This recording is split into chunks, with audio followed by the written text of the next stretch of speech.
How to rewind a VHS tape with a VHS Tape Rewinder. Step 1. Unpackage the newly bought VHS movie.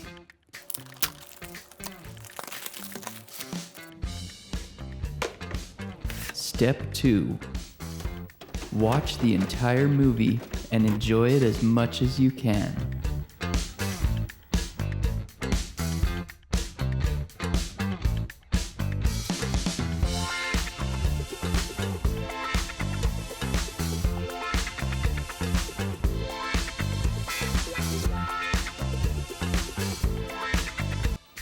Step 3.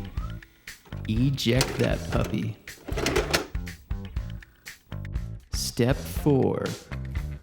Grab your VHS tape rewinder, plug it in, and let the electricity flow.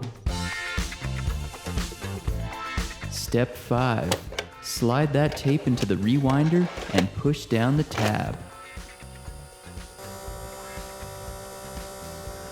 Step 6. Find something to keep yourself busy while it rewinds.